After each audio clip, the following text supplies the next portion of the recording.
Welcome to the Progressive Primitivist podcast, where we believe that the only way to go forward in religion is to go back to the Bible. Over the last several decades, one of the most controversial subjects in churches of Christ has been that of divorce and remarriage. And some brethren hold such a strict view on divorce and remarriage that they will actually refuse to baptize someone unless that person breaks up their remarriage, regardless of whether or not there may be children in that home. And so this is not just a scholarly ivory tower debate. This is a very practical discussion that's going on. Sometime back, Jake and I became aware of Ashby Camp. And Ashby Camp is a very godly and a very scholarly brother in Arizona. And we read a paper that Ashby wrote on the subject of divorce and remarriage, and we thought that it was really exceptional. That's not to say that we track with every view that Ashby holds, but Ashby has done some very, very important research. And we contacted Ashby and asked if he would be willing to present his paper on divorce and remarriage in a series of videos. And he has kindly obliged. And so there are 5 videos in which Ashby presents his view of divorce and remarriage. And we believe that it is worthy of serious consideration. We hope that this study helps you.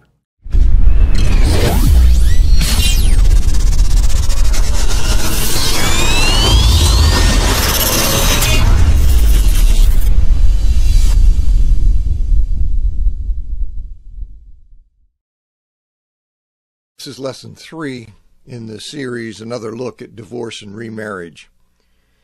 In the last class, I finished up looking at the Lord's teaching in Matthew chapter 5, verses 31 and 32. Today I begin with Matthew chapter 19. The groundwork that was laid in the discussion of Matthew chapter 5, 31 and 32 should expedite the discussion of the additional text in the Gospels. After looking at the Gospel texts, I'll consider 2 texts from the Apostle Paul. Matthew chapter 19, verses 3 to 9 states, "And Pharisees came up to him and tested him by asking, 'Is it lawful to divorce one's wife for any cause?' He answered, 'Have you not read that he who created them from the beginning made them male and female, and said, Therefore a man shall leave his father and his mother, and hold fast to his wife, and the two shall become one flesh? So they are no longer two, but one flesh. What therefore God has joined together, let not man separate.'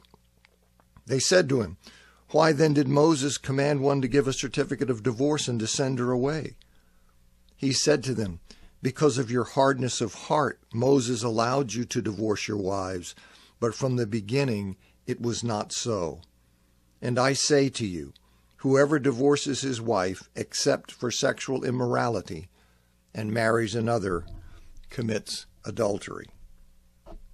As I explained in lesson 1, in Matthew chapter 19, Jesus was in essence asked by the Pharisees whether he agreed with the Hillelites that Deuteronomy chapter 24 verse 1 permitted divorce for any reason.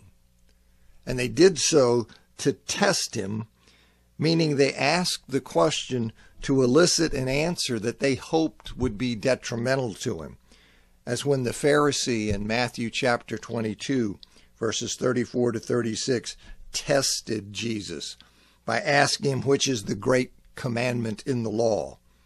He was hoping that Jesus would respond in a way that damaged his esteem as a teacher. The Pharisees in Matthew 19:3, they wanted to put Jesus' view of divorce on the record in the hope of alienating at least part of his audience.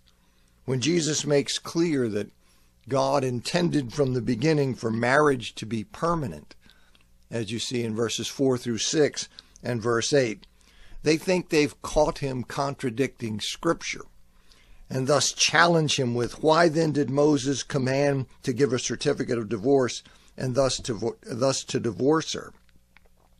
They were suggesting that the fact God provided for divorce contradicts the claim that he intended marriage to be permanent. And Jesus explains in verse 8 that the permission to divorce that is implicit in Deuteronomy 24:1 is not inconsistent with his assertion that God intended from the beginning for marriage to be permanent. Rather, it was a concession God made because of the hardness of their hearts, a concession that goes contrary to his desire and ideal. Jesus makes clear in chapter 19, verse 9, that the Shammite's understanding of Deuteronomy chapter 24, verse 1 is essentially the correct one. But he doesn't confine his answer to the narrow debate over the meaning of Deuteronomy chapter 24, verse 1. By universalizing his answer, declaring whoever divorces his wife except for sexual immorality, porneia, he makes clear that no divorces between Christians are beyond the restriction. Wayne Grudem comments, the construction, whoever except for, explicitly rules out all the grounds for divorce other than adultery. It is not just that Jesus failed to explicitly deny that divorce was valid for failure to provide food, clothing, or marital rights. He also failed to explicitly deny that divorce was valid for a wife spoiling a meal, or because a man found another woman whom he thought more beautiful than his present wife. He did not need to deny any of these explicitly, because he was denying them all at once when he said, whoever divorces his wife except for sexual immorality. I say Jesus made clear that no divorces between Christians are beyond the restriction to sexual immorality, because the Spirit later revealed to the Apostle Paul, you see in 1 Corinthians chapter 7, verses 12 and 13, that Jesus was here speaking of marriages between two believers. He was not addressing marriages between believers and unbelievers, between covenant people and those outside the covenant. Jesus reveals in Matthew 19, verse 9, that the husband who impermissibly divorces his wife, who divorces her for a reason other than sexual infidelity, he's prohibited from marrying another woman. That would be metaphorical adultery on his part, a violation of a maritally created duty not to marry another that Jesus indicates survives dissolution of the marriage. If he divorces her because of her sexual infidelity, he doesn't commit adultery in marrying another woman. A divorce for sexual immorality extinguishes any duty owed to that spouse not to marry another. The disciples' reaction and Jesus' response are reported in chapter 19, verses 10 to 12. It says, the disciples said to him, if such is the case of a man with his wife, it is better not to marry. But he said to them, not everyone can receive this saying, but only those to whom it is given. For there are eunuchs who have been so from birth, and there are eunuchs who have been made eunuchs by men, and there are eunuchs who have made themselves eunuchs for the sake of the kingdom of heaven. Let the one who is able to receive this receive it. The disciples in verse 10, they react to Jesus' teaching in verse 9 with the statement, if such is the case of a man with his wife, it is better not to marry. They do so because Jesus taught contrary to the dominant Jewish understanding of the day that a husband could divorce his wife only for sexual unfaithfulness. And if he divorced her for some other reason, he was not free to marry someone else. He thus raised the marriage stakes for his disciples. They were to treat the marriage relationship not in keeping with current Jewish understanding and practices, but according to the demands of the new covenant, which were more in line with God's original elevation of marriage. In Matthew 19:11, Jesus picks up on the disciples' comment in verse 10 that it is better not to marry. And he tells them cryptically, not everyone can receive this saying, but only those to whom it is given. There's an element of truth in what the disciples had just uttered. It is better not to marry if one will not treat the marriage covenant in accordance with its sanctity, as expressed by what Jesus just said about it, but as an abstract or blanket statement. It fails to recognize that it's true only regarding those to whom it is uniquely applicable, those who by God's grace can handle a life of celibacy. He explains in verse 12 that some cannot experience sexual relations because of some birth defect, those born eunuchs. Some cannot experience sexual relations because they've been castrated, those made eunuchs by men.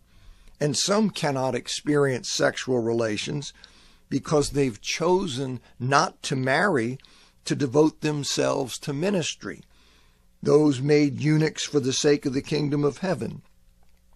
Giving up a right to marry is not for everyone, but only for those who by God's gift can handle it.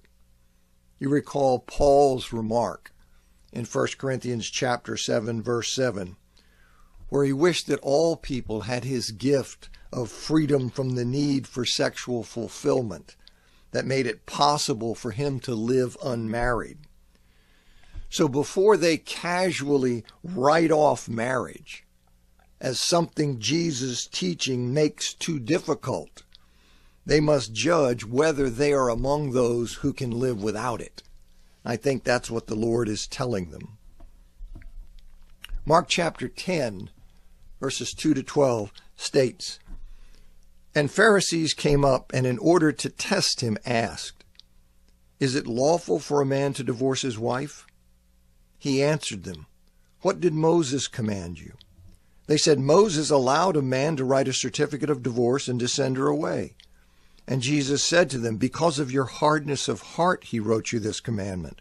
But from the beginning of creation, God made them male and female. Therefore a man shall leave his father and mother and hold fast to his wife, and the two shall become one flesh. So they are no longer two, but one flesh.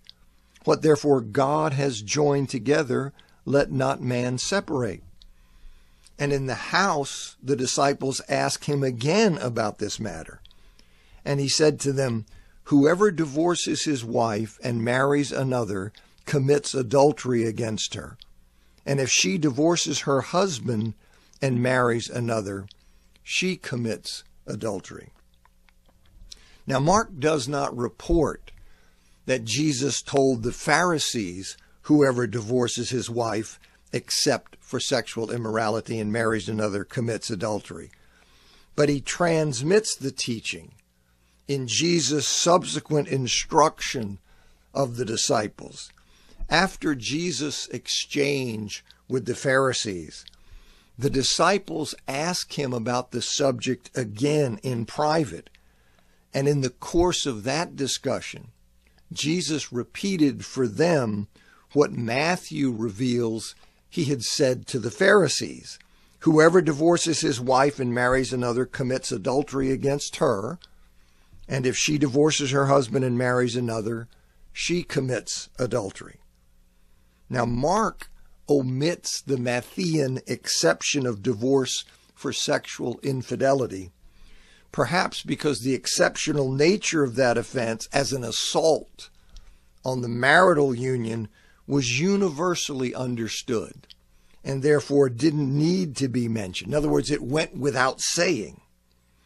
Jesus stated it because he was answering in the context of the debate between the disciples of Hillel and Shammai about the meaning of Ervat Debar in Deuteronomy 24:1. But the focus of his teaching was on God's original intent that marriage be permanent. In wanting to highlight that focus, Mark may have felt that including the exception, especially given that the exception would be assumed, he may have thought that including it would be a distraction for his Gentile audience. Matthew may have reported it, may have included Jesus making the exception, because he wanted to make it more difficult for any among his initial Jewish audience to misrepresent Jesus. Now, Mark makes express what was implied in Matthew chapter 19, verse 9, that the adultery a man commits upon divorcing his wife on impermissible grounds and marrying another, that adultery is against her. It is against the divorced wife. And he also records that Jesus addressed the issue of women divorcing their husbands. Now that's curious, because divorce in first century Israel was an action that only the husband could take. Perhaps Jesus is referring to cases in which the wife was the de facto initiator of a divorce, even though her husband was the one who technically accomplished it. Instone Brewer says, divorce in first century Israel was enacted by the man, though a court could persuade a man to enact a divorce when his wife demonstrated that she had sufficient grounds for a divorce. Indeed, Exodus chapter 21, verses 10 and 11, was widely interpreted to justify a wife seeking to compel her husband to divorce her where he had failed to provide her with necessary food or clothing. In addition, Jewish wives could engineer divorces less formally by acting to drive their husbands to divorce them. Jesus may frame those situations as a wife divorcing her husband because he had his eye on the broader world into which the church would expand. Now, the sum of Mark chapter 10, verses 11 and 12, considering all that's been said, is that if the husband divorces his wife for any reason other than sexual immorality, the Matthean exception being assumed, the surviving maritally created duty not to marry another remains mutual, so he commits metaphorical adultery by remarriage. If the wife divorces her husband for any reason other than sexual immorality, the Matthean exception being assumed for women, the surviving maritally created duty not to marry another remains mutual, so she commits metaphorical adultery by remarriage, as would the husband. Luke chapter 16, verse 18. Jesus says, anyone who divorces his wife and marries another commits adultery. And the man who marries a woman who has been divorced from her husband commits adultery. In Luke chapter 16, verse 9, Jesus concludes the parable of the unjust steward with a call to live in accordance with the ethics of the kingdom by being generous with one's wealth. He expands on the point in verses 10 through 13, ending with his famous declaration, you cannot serve God and money.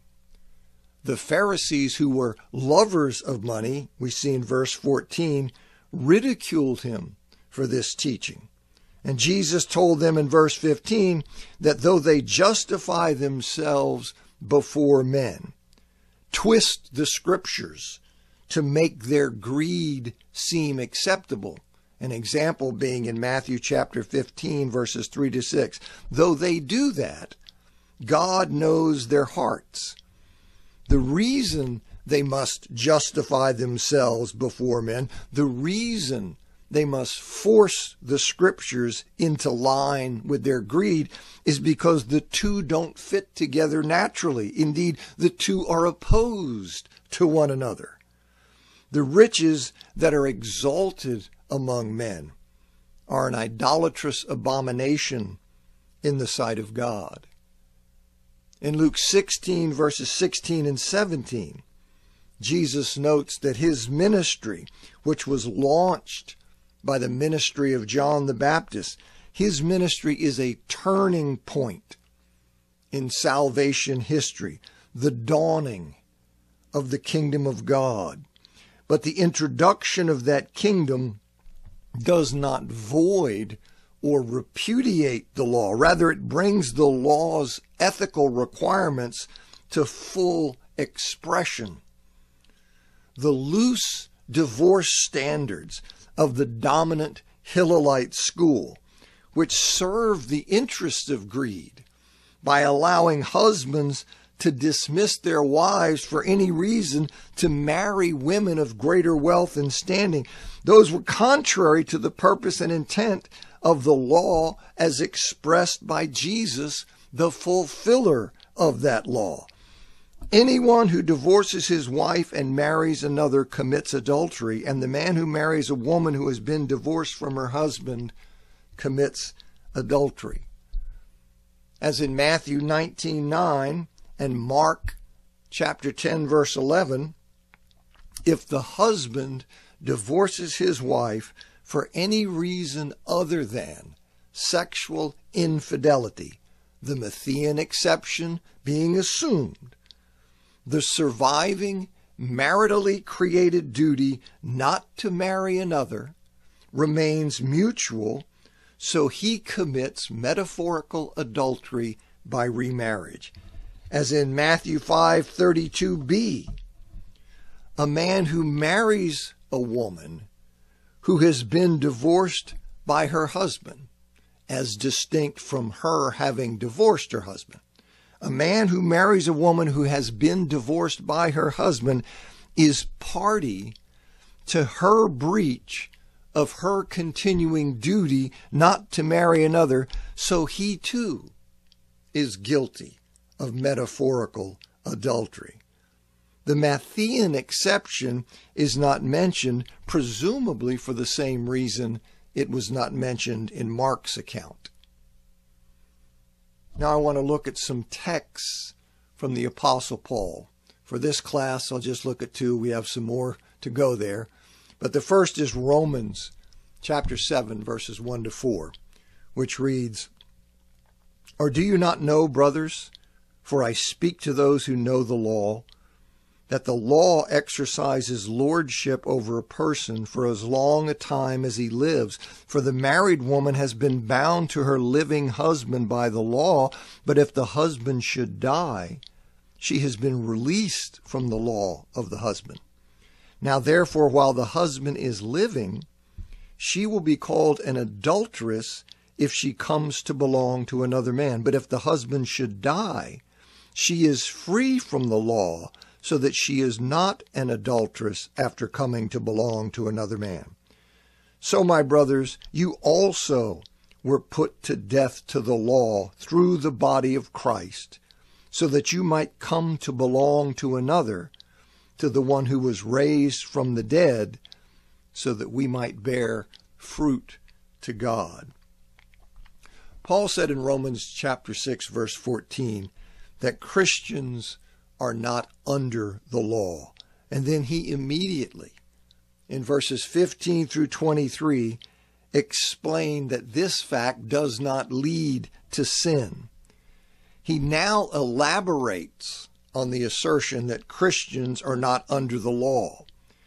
His real targets may be those Roman Christians who believed that the Mosaic law was still applicable to Christians.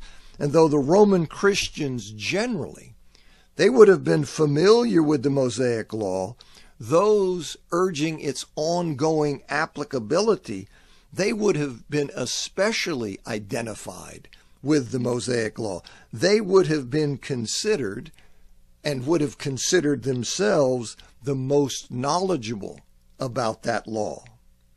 Well, Paul asked if those with knowledge of the law, speaking to this group, I think, he asked if they're ignorant of the fact that the Mosaic law, like law in general, applied only to the living. A rabbinic saying, which may have been known at this time, was, if a person is dead, he's free from the Torah and the fulfilling of the commandments. Paul then illustrates that principle with a reference to the marriage relationship. The death of a wife's husband freed her from the law's obligation regarding her husband, so that she was free to remarry. You see, for example, in Deuteronomy chapter 24, verse 3, and in the cases of levirate marriage. If, however, she came to belong to another man while her husband was still alive, she would be called an adulteress. That is, she would still be under the law of the husband. Now, Paul's statement in verse 3 that a wife who came to belong to another man while her husband was still alive would be called an adulteress, that statement is not referring to remarriage to another after a divorce. He's not speaking of Christ's teaching on divorce and remarriage, which prohibited remarriage after most divorces. But he's providing an illustration of the effect of death under the Mosaic law. And under that law, it was uniformly agreed that a woman who remarried after a divorce was not an adulteress. Now, since Paul assumes that those especially knowledgeable about the Mosaic law who were urging its ongoing applicability, he assumes they agree the woman will be called an adulteress in the case in question. He assumes they're with him on that. He clearly isn't talking about a divorcee because they would not agree with that.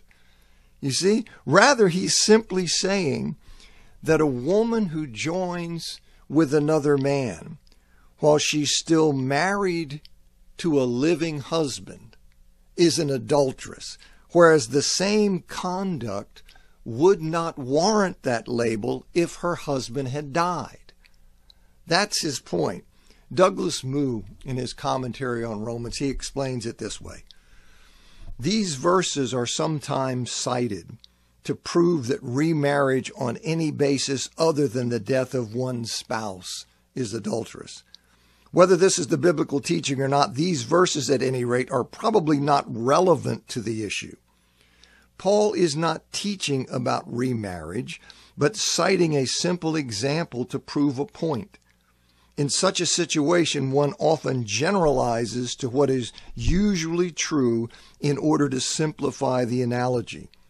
Since Paul does not mention divorce, one can assume that the remarriage of the woman has taken place without a divorce of any kind, and any such remarriage is, of course, adulterous. Further, any body of law that Paul may be citing, Roman or Old Testament, allows for remarriage on grounds other than the death of the spouse. His readers who know the law would certainly recognize this possibility without it in any way spoiling the effectiveness of Paul's analogy. So I think it's just a mistake to take this text up in the discussion of divorce and remarriage. The point is that just as the wife was freed to be joined to another by her husband's death, so those championing the Mosaic law had been freed to be joined to Christ by sharing through baptism in the death of Christ. The purpose of this union with Christ was that they might bear fruit to God. Paul isn't concerned that in the illustration the wife is freed from the law by her husband's death rather than by her own death. The point is that death removes legal obligations. In addition, the fact the wife remains alive, having been freed from the law by the death of another, that allows her to be used for the additional point, she's free to belong to another, as believers are free by their death to the law through Christ to belong to another and bear fruit to God. Look at 1 Corinthians chapter 7, verses 10 and 11. I'd mentioned this before. I'm going to say a bit more about it now. The text says, "Now to the married I command, not I, but the Lord, the wife not to separate from her husband, but if she does indeed separate, let her remain unmarried, or be reconciled to the husband, and the husband not to divorce his wife." The Corinthian church was infected by what is known in theological terms as over-realized eschatology, meaning that some were reading the now too much in terms of the not yet, applying to present existence things that would not be true until the eternal state. That perspective gave rise to the claim that abstaining from sex within marriage was justified, was the right choice, the right course for those in this new age of the Spirit in chapter 7, verses 1 to 5. And some took the notion so far as to contend it justified dissolving marriages altogether. That's the claim that Paul denies in chapter 7, verses 10 and 11. In 7, 10, and 11, Paul addresses the situation in which both partners were Christians. As Gordon Fee says, in speaking to the married, Paul is presupposing in this first instance that both partners are believers. This is made certain by what follows next, verses 12 to 16, where, in a way that balances with the present set, 9 and 10, he addresses the rest, whom that context defines as believers married to unbelievers. Referring expressly to the Lord's teaching, Paul declares that a Christian wife must not divorce her Christian husband, and a Christian husband must not divorce his Christian wife. E.P. Sanders observes, the historicity of Jesus prohibiting divorce is confirmed by Paul's giving it as a commandment, not from himself, but from the Lord, that neither the wife should divorce the husband, nor the husband the wife.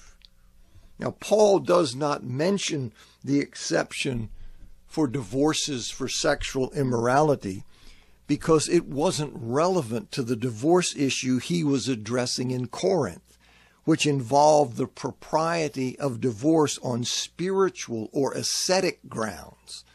They weren't talking about divorcing for sexual immorality. They were saying in this new age of the Spirit, the right course for us to take as these new enlightened people is to dissolve the marriages for spiritual or ascetic reasons. Now, the word that Paul uses for the wife divorcing her husband, is chorizo. It's chorizo. It's the same word in Matthew chapter 19, verse 6, and Mark chapter 10, verse 9, which undisputedly is a command not to dissolve the marriage bond, not to separate what God has joined together. Joseph Fitzmyer, a famous Catholic scholar, he observes, in this verse, Paul uses chorizo, the verb that commonly means divorce in classical and Hellenistic Greek writers, as well as in Greek marriage contracts. And the word unquestionably has that meaning in these verses because Paul specifies in verse 11 that it rendered the parties unmarried. As J. Paul Sampley notes, Paul counsels any woman who does separate to remain unmarried. So Paul himself treats chorizo as an actual termination of the marriage. Chorizo also refers to dissolution of a marriage. In 1 Corinthians chapter 7, verse 15, where it frees the spouse from the bond of marriage. Thomas Schreiner states, the word for separate, chorizo, here is often used in the papyri to signify divorce. Hence, English readers must beware of reading the modern Western conception of separation into the verse. Paul is not thinking of a period of separation before a divorce ensues. Rather, he directs a wife not to divorce her husband. For the husband divorcing, Paul uses a synonymous term, aphiemi. As John Meyer points out, various Greek verbs like aphiemi and charizomai and apoluo in the synoptics take on the technical meaning to divorce when used in a specific context. Instone Brewer says, there were more than 50 words used for divorce in Greek marriage and divorce contracts, and it was common to use several in a single document. It is certainly not possible to say that aphiemi is a legal divorce and chorizo is just a separation. David Garland says, in the context of Greco-Roman practice, the verb chorizo means to divorce and is synonymous with the verb aphienai in 7:11b, which Paul uses to command the husband not to send away his wife.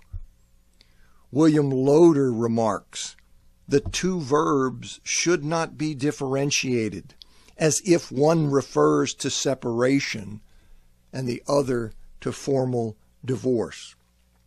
Raymond Collins, in his book on divorce and remarriage, he says, both chorizo, separate, and aphiemi, divorce, used by Paul in 1 Corinthians 7:10 through 16, were, however, commonly used of divorce in the Hellenistic world. Herodotus and other ancient authors had used aphiemi to mean divorce. In classical and Hellenistic Greek, the verb chorizo was also often used of divorce in the strict sense, even in Greek marriage contracts. The use of chorizo, separate, in this way was so common that in their lexicon of New Testament vocabulary, Moulton and Milligan state that chorizo, quote, has almost become a technical term in connection with divorce, end quote, offering papyri dating from 13 BC, 66 AD, 81 AD, and 154 AD as their principal references, and citing 1 Corinthians 7:10, 11, 15 as cases in point. In sum, both chorizo, separate, and aphiemi, divorce, appear to have functioned as technical terms for divorce in Paul's Hellenistic world. Thus, the attempt to draw a sharp and fully adequate semantic distinction between chorizo, separate, and aphiemi, divorce is unwarranted. Such a distinction is artificial and not supported by contemporary linguistic usage and is clearly forced insofar as 1 Corinthians 7:10-16 is concerned. Now in verse 11, Paul adds that if, despite the command against it, a Christian wife does in fact divorce her Christian husband, she must remain unmarried or else be reconciled to her husband. She cannot marry someone else. Jesus taught that divorce is permitted for Christians only where one's spouse has been sexually immoral.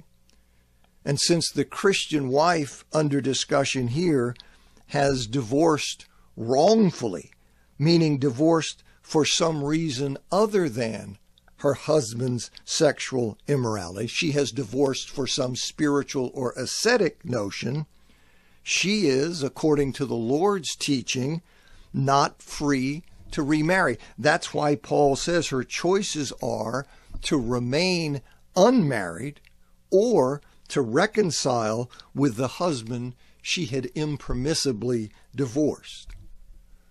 Now, if she does remarry, she clearly has sinned in doing so, has committed metaphorical adultery.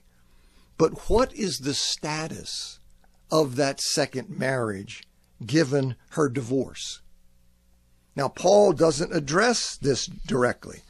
I'll say more about it later when I address some common questions that arise.